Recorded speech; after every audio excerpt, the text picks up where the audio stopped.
दोस्तों नमस्कार, स्वागत है आपका यूट्यूब चैनल एबी टेक में। आज है 8 नवंबर 2024 और जान लेते हैं आज की महत्वपूर्ण खबरें जो आज के प्रमुख समाचार पत्रों पर छाई हुई हैं। सबसे पहले यहाँ पर देखिए एलटी ग्रेड शिक्षक भर्ती नियुक्ति के लिए अपडेट है कि एलटी ग्रेड में चयनित अभ्यर्थियों ने नियुक्ति के लिए दिया धरना। माध्यमिक शिक्षा निदेशालय पर धरना देते एलटी ग्रेड में चयनित प्रतीक्षा सूची के अभ्यर्थी। आप लोग जानते होंगे कि एलटी ग्रेड की भर्ती 2018 में आई थी। उसके बाद 2 बार जो है काउंसलिंग के माध्यम से इनकी जो है नियुक्ति देने का प्रयास किया गया। उसी कड़ी में ये प्रतीक्षा सूची के अभ्यर्थी हैं और अब तक इनकी नियुक्ति नहीं हो पाई है। इसी को लेकर के कल बृहस्पतिवार को माध्यमिक शिक्षा निदेशालय के बाहर इन्होंने धरना दिया।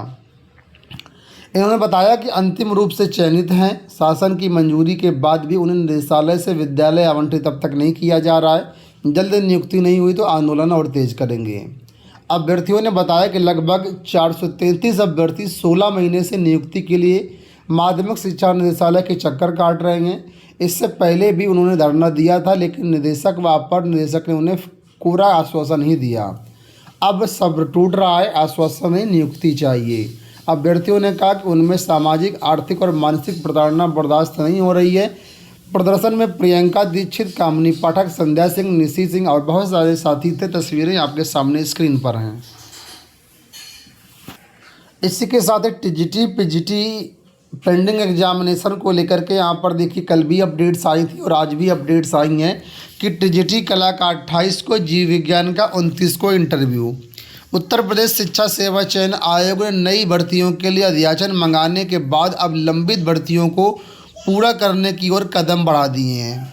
उच्चतर शिक्षा सेवा आयोग की विज्ञापन संख्या 50 की असिस्टेंट प्रोफेसर रसायन विज्ञान विषय की भर्ती के शेष पदों का परिणाम जारी करने के बाद अब उत्तर प्रदेश माध्यमिक शिक्षा सेवा चयन बोर्ड की जीव विज्ञान और कला विषय की लंबित शेष 2 भर्ती परीक्षाओं को यहाँ पर पूरा करने की तैयारी है।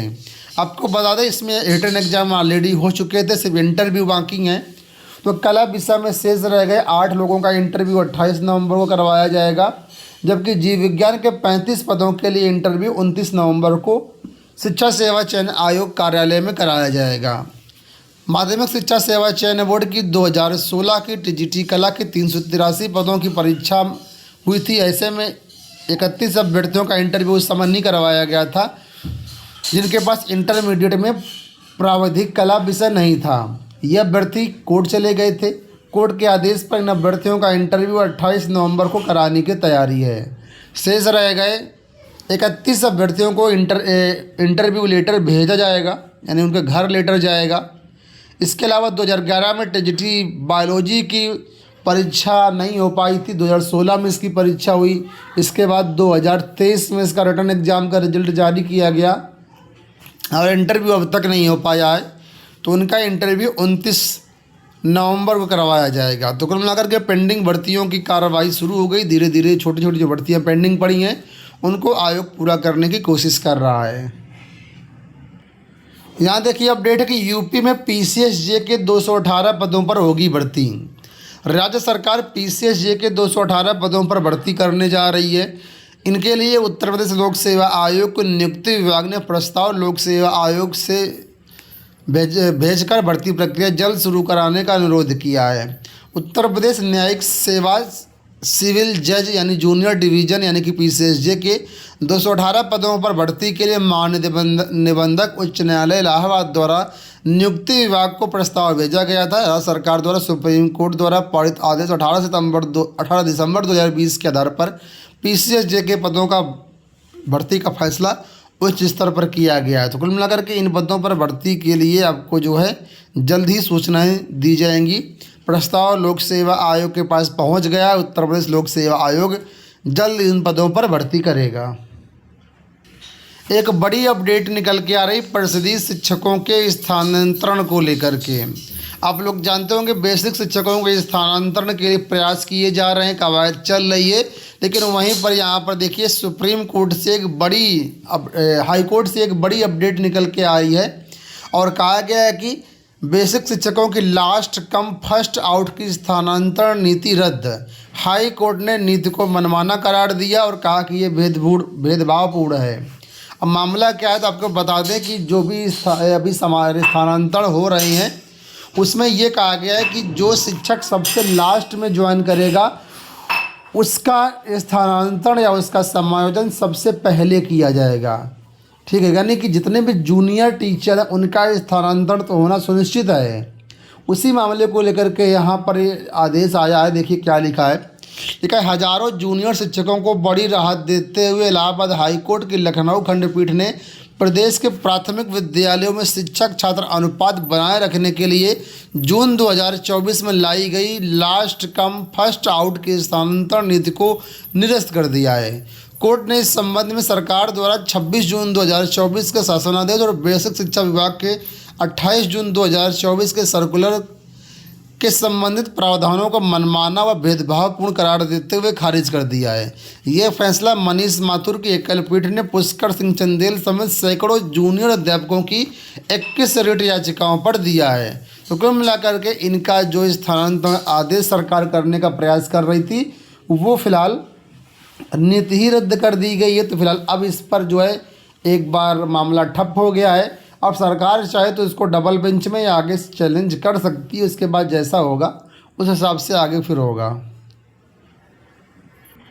प्रशिक्षित शिक्षकों से जुड़ी हुई यहाँ पर एक अपडेट और देखिए कि यहाँ पर प्राइमरी में जो 1,42,000 पद हैं खाली उनको भरे जाने के संबंध में माननीय मुख्यमंत्री जी को पत्र लिखा गया है। और ये पत्र लिखा गया है सांसद लोकसभा प्रिया सरोज जो कि मछली शहर से सांसद हैं, इनकी तरफ से यहाँ पर लिखा गया है। लिखा कि मैं अति विनम्रतापूर्वक आपका ध्यान आकर्षण कराना चाहूँगी कि पिछले 6 वर्षों से लोग उत्तर प्रदेश के प्रसिद्ध विद्यालयों में शिक्षकों की भर्तियां नहीं आई हुई हैं। 1,42,000 से ज़्यादा पद यहाँ पर रिक्त हैं, उसके बाद भी कोई भर्ती नहीं आ रही। तो इस संबंध में युवाओं की तरफ से लगातार मांग की जा रही है कि तत्काल भर्ती प्रारंभ की जाए। केंद्रीय शिक्षा मंत्रालय के निर्देश के अनुपालन में भर्ती प्रक्रिया जल्द शुरू कराने के लिए यहाँ पर पत्र लिखा गया है। और नीचे यहाँ पर देख सकते हैं प्रिया सरोज मछली शहर जानपुर से सांसद। यहाँ पर देखिए अपडेट है लोक सेवा आयोग से कि भर्ती के दौरान 2 बड़े बदलाव करने पर घिरा आयोग। पीसीएस 2024 और समीक्षा अधिकारी आरओ एआरओ 2023 में हुए 2 बड़े बदलाव के बाद लोक सेवा आयोग की कार्यप्रणाली सवालों के घेरे में आ गई है। आयोग ने इसके खिलाफ न्यायालय में याचिका दाखिल करने का निर्णय ले लिया है। अभ्यर्थियों ने सुप्रीम कोर्ट के आदेश का हवाला देते हुए कहा है कि उत्तर प्रदेश लोक सेवा आयोग भर्ती प्रक्रिया के बीच में नियमों में बदलाव नहीं कर सकता है। राजस्थान में अनुवादक भर्ती के एक मामले में सुप्रीम कोर्ट का आदेश आने के बाद अभ्यर्थियों ने यूपीपीएससी की ओर से भर्ती प्रक्रिया बीच में चेंज करने पर न्यायालय जाने की तैयारी की है। अभ्यर्थियों के अनुसार आयोग की ओर से जारी पीसीएस 2024 के विज्ञापन में नॉर्मलाइजेशन की कोई व्यवस्था नहीं थी। अभ्यर्थियों ने सवाल उठाया कि भर्ती प्रक्रिया शुरू करने के बाद बीच में आयोग नॉर्मलाइजेशन लागू कैसे कर सकता है। वहीं आरओ 2023 परीक्षा के विज्ञापन में प्रारंभिक परीक्षा सामान्य अध्ययन और सामान्य हिंदी के 2 अलग अलग प्रश्न पत्र बताए गए थे, लेकिन अब लोक सेवा आयोग वहां पर दोनों को मर्ज करके एक ही प्रश्न पत्र कराने के मूड में है और उसकी वजह नोटिस वगैरह भी जारी कर दी है। तो ये अभ्यर्थियों का ये कहना है कि ये जो नियम है तर्कसंगत नहीं है, नियमों के विपरीत हैं। कोई भी आयोग हो, अगर कोई विज्ञापन जारी कर दिया जाता तो उसके बीच में फिर बदलाव नहीं होना चाहिए, ऐसा सुप्रीम कोर्ट का भी आदेश है राजस्थान मामले को लेकर के। तो इसी मामले को लेकर के कुल मिलाकर के अब यहाँ पर मामला फिर से कोर्ट जाने की तैयारी है और कोर्ट जाने का मतलब है फिर से भर्ती प्रक्रिया आपकी ठप होनी निश्चित है। यहाँ पर भी देखिए लिखा कि सर्वोच्च न्यायालय का फैसला छात्रों के संघर्ष को देगा बल। तो सुप्रीम कोर्ट का जो फैसला है कि बीच में भर्ती के नियम नहीं बदल सकते हैं, इस मामले को टैग करते हुए, इस केस को टैग करते हुए यहाँ पर अपील की जाएगी और इससे छात्रों को काफ़ी राहत मिलेगी।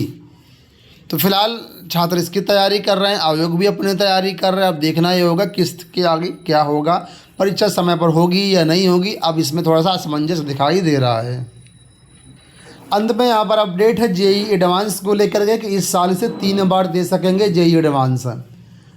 लिखा है कि आईआईटी के स्नातक पाठ्यक्रमों में दाखिला लेने के लिए आयोजित की जाने वाली जेईई एडवांस अब विद्यार्थी 3 बार दे सकेंगे। अभी तक सिर्फ 2 बार ही जेईई एडवांस में शामिल होने की अनुमति थी और जैब ने इस फैसले से आईआईटी में दाखिले की तैयारी में जुटे छात्रों को खासी राहत मिलेगी। अब 2 की जगह 3 बार आप इसमें दे पाएंगे। पात्रता नियमों में थोड़ी सी ढील दे दी गई है। दोस्तों ये हो गई आज की सारी सूचनाएं इस वीडियो में। फिलहाल इतना ही, धन्यवाद।